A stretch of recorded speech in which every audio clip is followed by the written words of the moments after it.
Union ও শহরের প্রতিটি ওয়ার্ডে থাকবে স্বাস্থ্য ইউনিট, যেখানে পাওয়া যাবে প্রাথমিক চিকিৎসা সেবা।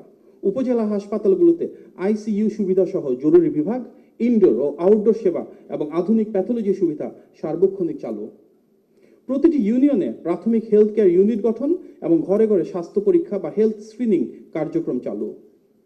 সংসদীয় কার্যক্রমের প্রথম 25 কার্যদিবসের মধ্যে অভূতপূর্ব দ্রুততার সাথে জনস্বার্থ ও রাষ্ট্রীয় সংস্কার সংশ্লিষ্ট 94টি বিল পাস, অর্থাৎ অন্তর্বর্তী সরকারের গৃহীত অধ্যাদেশগুলোকে আইনে রূপান্তর। যৌথ বাহিনীর উদ্যোগে ইতিমধ্যে চট্টগ্রামের সীতাকুণ্ডের জঙ্গল শ্রীরামপুর, যেটা দীর্ঘদিন ধরে সরকারের নীতির বাইরে গিয়ে সেখানে আমরা দেখেছি কিভাবে সন্ত্রাসের নানান কর্মকাণ্ড পরিচালিত হতো, সেখানে অভিযান চালিয়ে কোনো প্রাণহানি ছাড়াই এলাকাটিকে সন্ত্রাসমুক্ত করা, যার প্রভাব আমরা সারা বাংলাদেশে আইন শৃঙ্খলা পরিস্থিতির উন্নতির মাধ্যমে দেখতে পাচ্ছি। পরিবেশ সুরক্ষায় দেশ জুড়ে আগামী 5 বছরে 25 কোটি বৃক্ষরোপণের বিশাল সামাজিক কর্মসূচি। ঢাকাকে দূষণমুক্ত করতে প্রাথমিকভাবে 250টি সর্বাধুনিক পরিবেশ বান্ধব বৈদ্যুতিক বাস চালুর ঘোষণা। ঢাকা শহরের ট্রাফিক ব্যবস্থাপনা আধুনিক ও গতিশীল করতে বেশিরভাগ গুরুত্বপূর্ণ এলাকাকে এআই বা আর্টিফিশিয়াল ইন্টেলিজেন্স প্রযুক্তির ব্যবহার শুরু। চট্টগ্রাম বন্দরে স্বয়ংক্রিয় কার্গো রিলিজ ব্যবস্থা চালু এবং ঢাকার যানজট নিরসনে 4টি আন্তজেলা বাস টার্মিনাল মহানগরের বাইরে স্থানান্তর নির্দেশ। সুপরিকল্পিত অর্থনৈতিক ব্যবস্থাপনার ফলে মূল্যস্ফীতি হ্রাস পেয়ে এখন 8.71% এবং বৈদেশিক মুদ্রার রিজার্ভ বর্তমানে $36.58 বিলিয়ন রূপান্তর। বৈদেশিক রেমিটেন্সের পরিমাণ বাড়ছে, যা বাংলাদেশের ইতিহাসে সর্বোচ্চ। প্রবাসীদের গভীর আস্থার প্রতিফলন হিসেবে গত মার্চ মাসে রেকর্ড পরিমাণ $3.75 বিলিয়ন রেমিটেন্স এসেছে।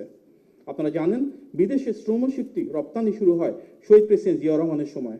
সেটিকে ধারণ করে প্রবাসী কার্ডকে প্রাধান্য দিচ্ছে সরকার। রাষ্ট্রীয় অপব্যয় রোধে মন্ত্রিসভার সদস্যরা তাদের জন্য বরাদ্দকৃত শুল্কমুক্ত গাড়ি ক্রয় এবং সরকারি প্লট সুবিধা দেওয়ার প্রথা প্রত্যাখ্যান করেছেন। একটি বড় অর্জন আমরা যদি দ্বিতীয়ভাবে দেখি, ইশতেহারের আলোকে সব শ্রেণী পেশার মানুষের স্বার্থ রক্ষা করা। মাননীয় প্রধানমন্ত্রী তার নির্বাচনী ইশতেহারে সব শ্রেণী পেশার মানুষের ভাগ্য পরিবর্তনের যে যুগান্তকারী অঙ্গীকার করেছিলেন, জনগণের ম্যান্ডেট নিয়ে দায়িত্ব গ্রহণের পর ভোটের কালি শুকানোর আগেই তার বাস্তবায়ন শুরু হয়েছে। তিনি মানুষের দেওয়া এই ম্যান্ডেটকে ক্ষমতা হিসেবে নয়, দেখতে চান দেশ পরিচালনার দায়িত্ব হিসেবে। তিনি দীর্ঘকাল ধরে দেশের মানুষের ভাগ্য পরিবর্তনের জন্য ভেবেছেন, তার সেই চিন্তা ও রূপকল্প বারবার প্রদর্শিত হয়েছে সরকারের কর্মযজ্ঞে। তাই নির্বাচনের ইশতেহার বাস্তবায়নের প্রতি সর্বোচ্চ গুরুত্ব প্রদানের মাধ্যমে জনবান্ধব সরকার প্রমাণ করেছে যে এটি প্রকৃত অর্থেই সাধারণ মানুষের কল্যাণকামী ও অধিকার আদায়ের সরকার। নারীর ক্ষমতায়নের জন্য ফ্যামিলি কার্ড, কৃষকের জন্য কৃষক কার্ড, ক্রীড়াবিদদের জন্য ক্রীড়া কার্ড বিতরণ শুরু হয়েছে। প্রবাসীদের জন্য প্রবাসী কার্ড চালু হচ্ছে।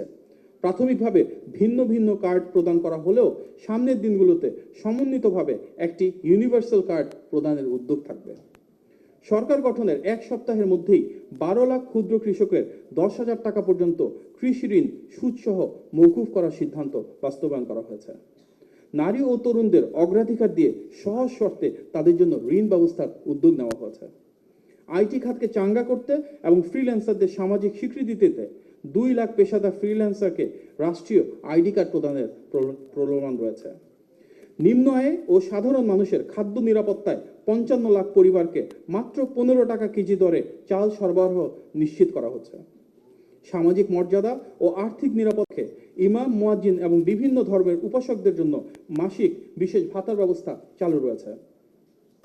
সুবিধা বঞ্চিত শিক্ষার্থীদের কথা চিন্তা করে বিনামূল্যে স্কুল ড্রেস এবং পরিবেশ বান্ধব পাটের তৈরি স্কুল ব্যাগ প্রাথমিক পর্যায়ে ক্লাস 1 থেকে পর্যায়ক্রমে 5 পর্যন্ত দেওয়ার সিদ্ধান্ত ঘোষিত হয়েছে।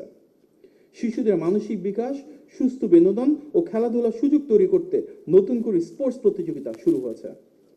দেশের লাখো পথ শিশুর স্থায়ী পুনর্বাসন, শিক্ষা, চিকিৎসা ও সুনাগরিক হিসেবে গড়ে তোলার লক্ষ্যে 420 কোটি টাকার একটি মানবিক প্রকল্প গ্রহণ করা হয়েছে। প্রথমবারের মতো জাতীয় তফসির প্রতিযোগিতার আয়োজন করেছে সরকার। এর অংশ নিতে আগ্রহী যোগ্য প্রার্থীদের কাছ থেকে ইতিমধ্যে আহ্বান করা হয়েছে অ্যাপ্লিকেশন। মানুষ গড়ার কারিগর শিক্ষকদের জীবনযাত্রা মানোন্নয়নে তাদের সম্মানী ও বেতন ভাতা পর্যায়ক্রমে বৃদ্ধি করার ঐতিহাসিক ঘোষণা এসেছে। নারী শিক্ষার প্রসার ও নারীর ক্ষমতায়নের জন্য অনার্স বা স্নাতক পর্যন্ত সকল ছাত্রীদের জন্য শিক্ষাকে সম্পূর্ণ ফ্রি এবং তাদের জন্য মেধার ভিত্তিতে বৃত্তির ঘোষণা দিয়েছেন মাননীয় প্রধানমন্ত্রী। শিক্ষা প্রতিষ্ঠানগুলোতে স্মার্ট ক্লাসরুম স্থাপন, ফ্রি ওয়াইফাই সুবিধা প্রদান এবং পুষ্টিকর মিড ডে মিলের উদ্যোগ চলমান রয়েছে। আগামী শিক্ষাবর্ষ থেকে প্রাথমিক ও মাধ্যমিক স্তরে শিক্ষার্থীদের জন্য খেলাধুলা, সংস্কৃতি, কারিগরি শিক্ষা ও আনন্দঘন শিখন ভিত্তিক সম্পূর্ণ নতুন 4টি পাঠ্যপুস্তক যুক্ত করার প্রক্রিয়া চলমান রয়েছে। ক্রীড়াকে পেশা হিসাবে প্রতিষ্ঠার লক্ষ্যে এবং খেলাধুলা প্রসারে 64টি জেলায় আধুনিক স্পোর্টস ভিলেজ তৈরির উদ্যোগের অংশ হিসেবে 10টির নান্দনিক নকশা চূড়ান্ত হয়েছে। বিদেশে উচ্চশিক্ষায় আগ্রহী শিক্ষার্থীদের ব্যাংক গ্যারান্টি বা ব্যাংক সলভেন্সি সাপোর্ট হিসাবে 10 লক্ষ টাকা পর্যন্ত ঋণ দেওয়ার জন্য উদ্যোগ গ্রহণ করে তা কার্যকর করা হয়েছে। নতুন ও তরুণ ব্যবসায়ী উদ্যোক্তাদের স্টার্ট আপ প্রতিযোগিতা করার জন্য 500 কোটি টাকার ঋণের তহবিল গঠন করা হয়েছে এবং সেখান থেকে তাদেরকে সিড ফান্ডিং বা গ্র্যান্টও প্রদান করা হবে। প্রবীণ ও প্রতিবন্ধীদের মেট্রো রেল ভাড়ায় 25% ছাড়, 550টি প্রতিষ্ঠানে ক্রীড়া সামগ্রী এবং 12 থেকে 14 বছর বয়সীদের জন্য 8টি খেলা এবং পৃথকভাবে স্পোর্টস ডিপ্লোমেসি সেল তৈরি করা হচ্ছে। ধর্মপ্রাণ মুসলমানদের হজ সহজতর করবার জন্য বিমান ভাড়া হ্রাস করা হয়েছে।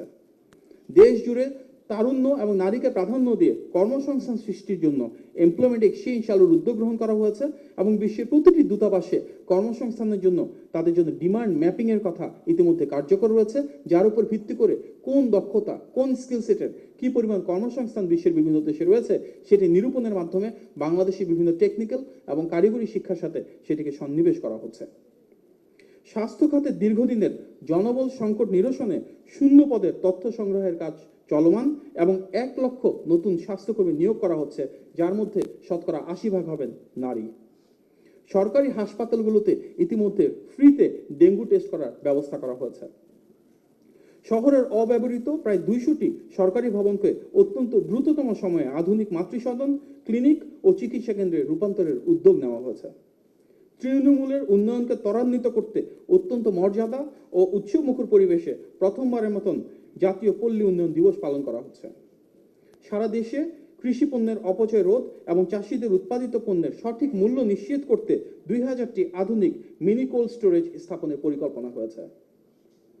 মাননীয় প্রধানমন্ত্রী নবায়নযোগ্য সৌর বিদ্যুৎ অন গ্রিড রুফটপ প্রকল্পের উদ্বোধন করেন, যার মাধ্যমে প্রতি বছর 1000 মেগাওয়াট হারে 5 বছরে 5000 মেগাওয়াট যোগ করার পরিকল্পনা এবং সব জেলা প্রশাসকের কার্যালয়, সরকারি ভবন ও শিক্ষা প্রতিষ্ঠানে যতটা সম্ভব রুফটপ সোলার প্যানেল ব্যবহার এবং সারা বাংলাদেশ জুড়ে সোলার এনার্জির উপর বিশেষ গুরুত্ব প্রদান করা হচ্ছে। বিএনপি নির্বাচনী ইশতেহারে যেসব প্রতিশ্রুতি ছিল আমরা দেখছি সেটিকে রাষ্ট্র সংস্কার ও মানুষের ভাগ্য পরিবর্তনের মহাপরিকল্পনায় অংশীদারিত্বের মাধ্যমে সুনিশ্চিত করা হচ্ছে। মাননীয় প্রধানমন্ত্রী জনাব তারেক রহমানের নেতৃত্বে ইশতেহারের কর্মসূচিগুলো ইতিমধ্যে বাস্তবায়ন শুরু হয়েছে এবং জনগণের ম্যান্ডেট নিয়ে এই নির্বাচিত সরকার একটি বৈষম্যহীন, সমৃদ্ধ নতুন বাংলাদেশ করার অঙ্গীকার নিয়ে দুর্বার গতিতে এগিয়ে চলেছে।